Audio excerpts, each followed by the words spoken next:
Welcome to today's Silver Log. It is the 30th. The month is April 2011. Very interesting day on Friday. I've got a lot to go over. It's going to primarily cover the silver and gold markets. I want to get into some other things if I have time tomorrow. I want to put out a stock market within the silver. A few different notes that I want to go over. Won't have time within this particular video. And gold had an interesting day. 1.75% increase where silver lost over a percent. Does anyone know the last day this happened? I know potentially what the last day is. I'll say that at the end of the video. But the last time where gold gained over a percent and silver lost over 1%. Now, the charts obviously show two totally different patterns where we see silver in a downtrend and gold in a short-term parabolic uptrend. And I say short-term because people talk about silver going parabolic. They mean that on the longer-term time frames. Oftentimes, these markets go parabolic and major capitulation on the intraday levels quite frequently. In fact, every day it seems there's capitulation on the silver market at some point it seems, and many different intraday moves where it's just massive gains as we see in here.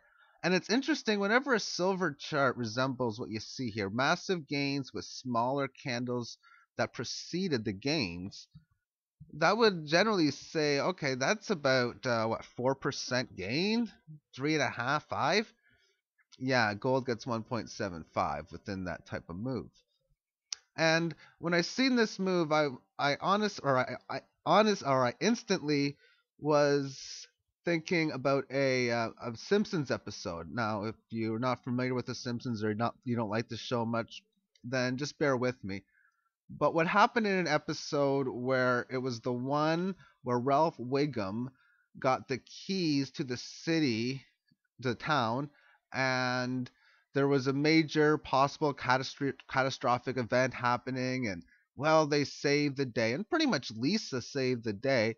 And at the end, everyone was so happy. Oh, way to go, Ralph! Way to go! And Lisa didn't like that. Hey, I'm the one that did this. Well, Ralph made the phone call or something like that. And at the end, Bart said to his sister, "Hey, Ralph, you know what? Let's let Ralph have this one. I mean, he never gets it. Come on." And I look at Lisa as silver and Ralph as gold in that particular, as in let gold have its day in the sun, just for one day. Now, if they can continue to hold it and keep making this happen, wow, congratulations. But at the same point, normally when we see a chart where silver's up 4%, gold might be up 1, or silver's up 2.8, gold's up 0.4, 0.5, which has been like a 4, 5, 6 times rate or around there. Where before, when gold was up 1.5%, silver was only up 3 or 3.25. That's where I think we may be likely to go, is for silver to continue to outperform gold, but maybe not at the rate that it's been doing. Still, we'll get to the ratios within the chart. You still never know, but it's something to look at. Now, as far as why these moves happen, to me, this either indicates extra buying pressure to gold, and that was only significant to gold, and thus that's the reason why silver didn't go up. Also, it's just selling pressure directly towards silver and not the precious metals. Whereas if gold would have had a flat line for the day, maybe this crash would have been a severe one, because it's very interesting. During the time frames when silver was falling, gold was skyrocketing. So that was very interesting. Almost a 3% loss on the silver to gold ratio, or that of a 3% gain almost in the gold to silver ratio. All right, what we'll do now is we're going to go over a bunch of different charts. And like I say, we're mainly going to cover the gold and silver markets, mostly silver. We'll start off with the hourly chart for silver. And I've already talked about these little moves here. Fibonacci level is quite important, but it's still above that level. It's at now at two pierces below this one, and at the end of the day in here, it had a small pierce, but not too much. And as long as it continues to hold this level, then we have a confirmation. I had this level confirmed really in here as a confirmed yeah, as it was breaking out. I loved the move. Now it's still in that confirmation move because in order for it to lose its status, it's got to break down below the 5-day moving average, but more importantly, it's got to break below this level in here, which is roughly around 46 and a half. It looks as if we do move lower, that it would be a quick test towards this 5-day moving average, which is going to move up towards a 47 and a half into a 48 over the next little while, and that would be a significant support level. But if, of course, that it doesn't work out and things start to roll over, 5 days starts to flatten out and do something like that, then this entire breakout pattern, which is pretty significant, would be that of a failed move, which could easily cause a fast move, probably breaking below, at least down towards this 43 level, but probably even a break below 44. At the same point, Fibonacci analysis states when you go one direction and then you correct the other way and you confirm a breakout above this type of level, then this entire move is a failure. And thus that creates fast moves in the opposite direction. The price target for this one would be up towards 53 per ounce. Now 48.36 is the significant Fibonacci level for the upside targets that I've talked about.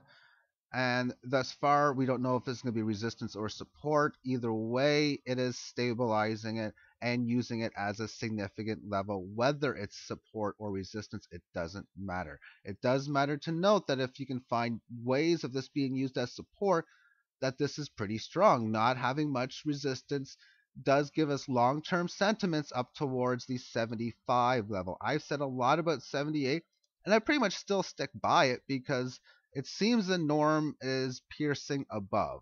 So the significant level is 75.78, $75.78 using the math on the 4-8 ratio.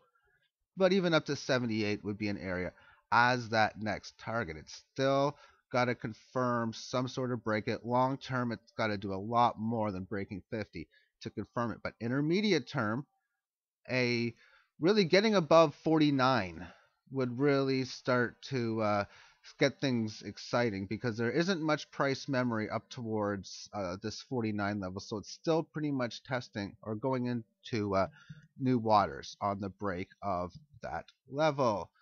All right, let's now take a look at this on the daily chart. And this one's going to contain the volume because there's been a lot of volume, a lot of volatility, and the volume is on the SLV shares. It may not be the greatest of volume, but I think it would still match pretty well. When we had this big volume day back in November, this was the biggest volume on the COMEX exchange also. And it never had big volume again until we've just reached this peak in here. And during that time, the rally during this lighter volume period, which was still greater than here, but lower than the peak level, brought significant gains. Now we have big rally or big volume again. Just because this volume looks really big doesn't mean we can't have future volume that would be much greater that could make some sort of big decision happen because the volume's really started here. Not much has really happened on the market. I mean, it's trading as usual. In fact, it's nowhere near as volatile as it was in here. So what does this extra volume mean? To me, it means something's going on. And what the something would be is either A, that of an intermediate term top, or B, the start of a parabolic uprise. And if it is that parabolic uprise, this is if you get that day where you go up like 12, 13 bucks a day on silver, the volume's going to be massive. It cannot come on like regular or light volume. It's just not possible for that to occur. And That would be quite normal to see happen as far as parabolic moves, because I was mentioning uptrend lines being taken out. That could very easily be it. And also at the same point, we could get a repeat of what happened before. We reduce the volume a little bit, maybe come back down and settle up around here, and then just continue stair stepping higher. That's another possibility for what could occur. But something's going down. This high volume doesn't mean just regular same old day kind of stuff. That's definitely not the case. This trend line that I've been following, it's well above it right now, very pretty much up at the towards the top end of this range, and it's been there for quite some time. So it either needs to crash back down hard and then start to stabilize, or really make that big move up. A lot of indicators are pointing to a massive move up or down right now.